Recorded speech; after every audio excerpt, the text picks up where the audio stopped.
Sección 10. El primer anuncio y las diversas vocaciones y carismas en la Iglesia. No me avergüenzo de anunciar el Evangelio, que es el poder de Dios para la salvación de todos. Romanos 1:16. Punto 1. El primer anuncio y las diversas vocaciones en la Iglesia. Todas las vocaciones eclesiales nacen de recibir dócilmente un primer anuncio transformador que posibilitó posteriormente, cualquiera sea la mediación que la providencia de Dios haya utilizado, un camino de discernimiento y de opción. Ese primer anuncio ha necesitado ser profundizado a través de distintas instancias formativas, algunas sistemáticas y formales y otras no, y ha requerido más de una vez volver a ser escuchado con la fuerza original de la primera conversión. Todas y cada una de las diferentes vocaciones constituyen diversas maneras de ser y de vivir la identidad de discípulo misionero. Cada una asume una forma peculiar desde su propio carisma para anunciar el Evangelio.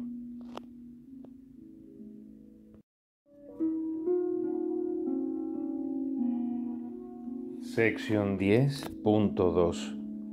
Un tiempo de madurez laical para la Iglesia.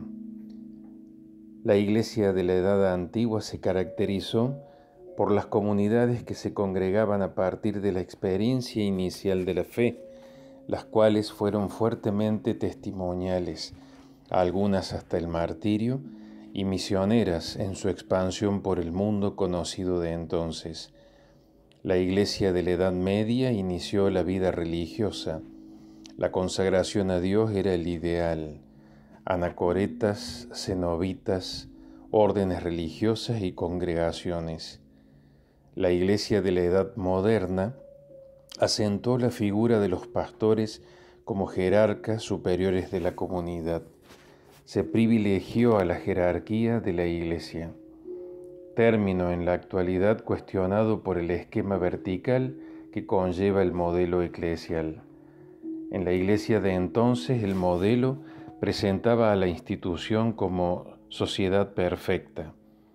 Fue el tiempo del surgimiento de los seminarios, donde la formación sacerdotal se inspiraba en el espíritu del Concilio de Trento, 1545-1563, y el auge de la cristiandad centralizó todo en la figura del ministro ordenado. La Iglesia de la Edad Contemporánea, a partir del Concilio Vaticano II, 1962-1965, generó la Iglesia del Laicado, vocación particular dentro del pueblo de Dios que participa de la misión de la Iglesia Comunión. Se da el nombre de laicos a los fieles cristianos que por el bautismo son constituidos en pueblo de Dios y hechos partícipes a su manera de la función sacerdotal, profética y real del Señor, y ejercen por su parte la misión de todo el pueblo cristiano en la Iglesia y en el mundo. Lumen Gentium 31.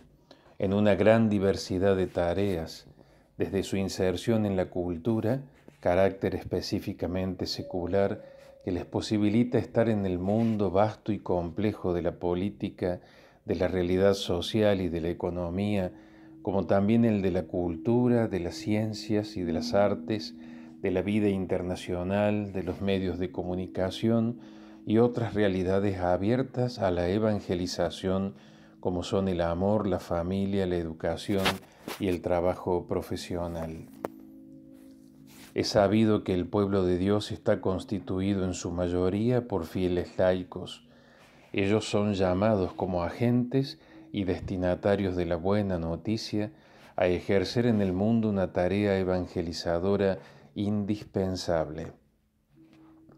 El laico, junto a todas las otras vocaciones de la Iglesia, es corresponsable de una misma y única misión compartida. De allí su igual dignidad con todos los otros miembros. La corresponsabilidad eclesial es necesariamente complementaria vocacionalmente hablando.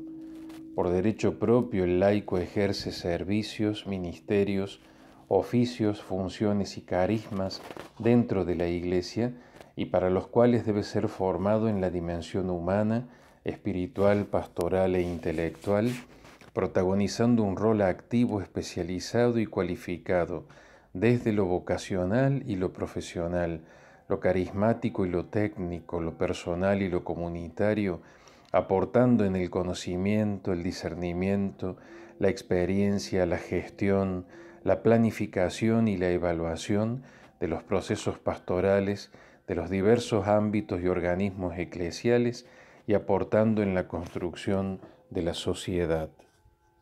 Cada laico en el ser y en el hacer, por su bautismo y su confirmación, es discípulo misionero. Está en un mundo con una nueva realidad social, plural, diferenciada y globalizada, que desafía nuevas respuestas para el sustento a la fe y la vivencia del discipulado. En estado de misión vive su compromiso tanto en la Iglesia como en el mundo, promoviendo la construcción de la ciudadanía y de la eclesialidad como un solo y único movimiento, siendo competente interlocutor entre la Iglesia y la sociedad y la Iglesia, como hombres y mujeres de la Iglesia en el corazón del mundo y hombres y mujeres del mundo en el corazón de la Iglesia. La misión laical comprende todos los ámbitos de la cultura. A menudo hay muchos que prefieren las tareas intraeclesiales y algunos pastores favorecen dicha actitud. Hay quienes piensan que solamente son laicos comprometidos los que están dentro de la Iglesia, mientras que a la gran mayoría que se incorporan en las estructuras socioculturales no siempre se los valora. Hay muchos laicos valiosos en ámbitos donde se construye la cultura que están muy invisibilizados. Lo propiamente laical es la presencia en la sociedad. Es preciso evitar que reduzcan su acción al ámbito intraeclesial. Hay que impulsarlos a penetrar los ambientes socioculturales y a ser protagonistas de la transformación de la sociedad a la luz del Evangelio y de la doctrina social de la Iglesia. Eso no descarta que para las diversas pastorales específicas intraeclesiales se requiera una formación de líderes y de dirigentes capacitados que por su experiencia, su arraigo en la realidad y su saber técnico en razón de la profesión, el oficio o la ocupación que realizan, su opinión sea muy estimada en el discernimiento eclesial. En la medida de los conocimientos, de la competencia y del prestigio que poseen, tienen el derecho y en algún caso la obligación de manifestar su parecer. Los pastores, ayudados por la experiencia de los laicos, pueden juzgar con mayor precisión y aptitud los asuntos espirituales y los temporales, de suerte que la Iglesia entera, fortalecida por todos sus miembros, pueda cumplir con mayor eficacia su misión en el mundo. El laico, en razón de su propio conocimiento, debe manifestar su opinión, fundamentada en su conocimiento teórico y experiencial, llevando el primer anuncio del Evangelio a la cultura, a la ciencia, a la política, a la economía, a la promoción humana, a la comunicación, a la tecnología, al arte, al deporte, al mundo del trabajo y de las empresas, entendiendo que aún en las estructuras socioculturales no es un súbdito, sino parte integrante del proceso eclesial. Es necesario que la Iglesia se organice a partir del sacramento del bautismo y no del sacramento del orden. El bautismo es el sacramento primero y principal.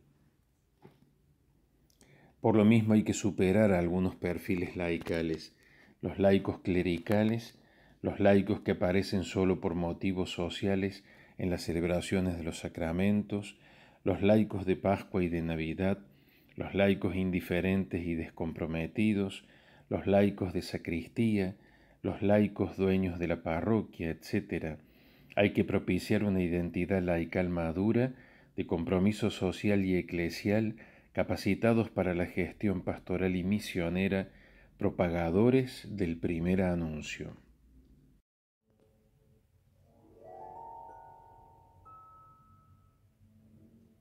Sección 10.3.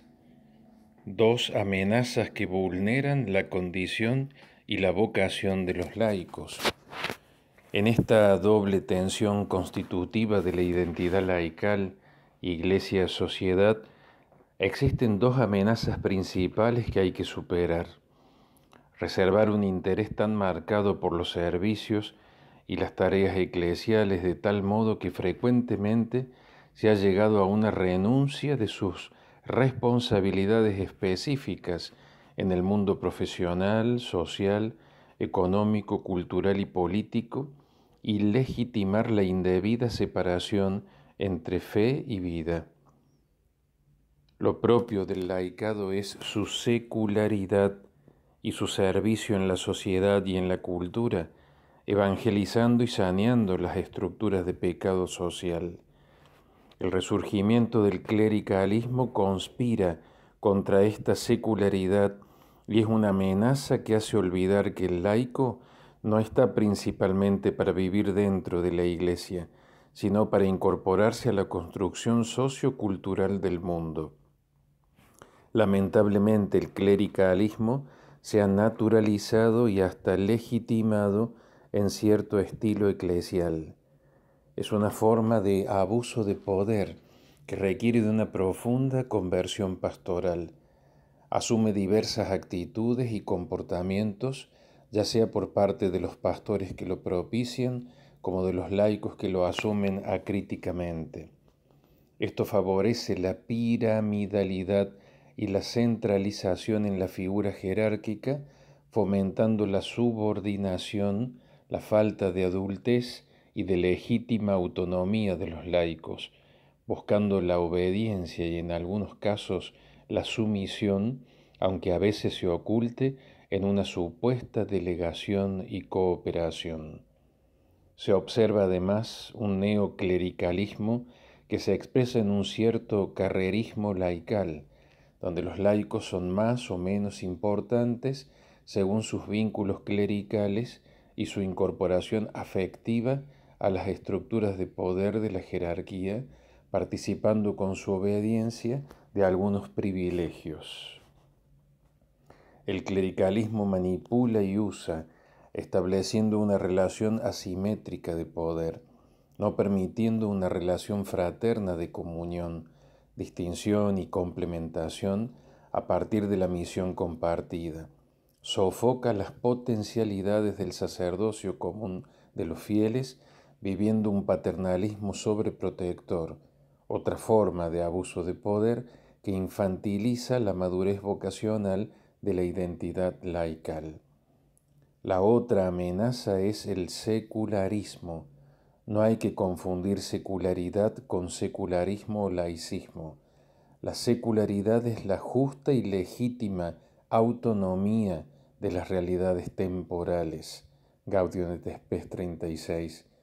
Es además una nota distintiva de toda la Iglesia mientras peregrina en la historia y en el mundo, participando de las diversas culturas y pueblos. Constituye una característica preferente, aunque no exclusiva ni excluyente, de la vocación laical. El secularismo, por su parte, asume muchas formas en el pensamiento, en la libertad y en los comportamientos sociales. El cientificismo, el tecnologismo, el historicismo, el escepticismo filosófico o religioso, el ateísmo, el sociologismo, son algunas de sus modalidades. Incluso el sincretismo religioso que postula una espiritualidad sin un Dios personal, la energía del universo, es también una manera de secularismo intelectual y espiritual. El laico debe vivir su secularidad sin secularismos, ya sea en la actitud personal como así también en los comportamientos sociales. La secularidad nace de la identidad eclesial. El secularismo, en cambio, es aliado de una cultura sin apertura al sentido trascendente.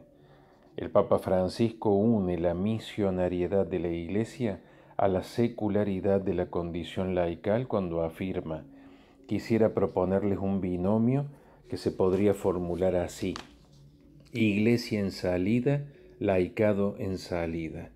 Tenemos necesidad de laicos que se arriesguen, que se ensucien las manos, que no tengan miedo de equivocarse, que sigan adelante con visión de futuro, no cerrados en las pequeñas o pequeñeces de la vida, y que se atrevan a soñar.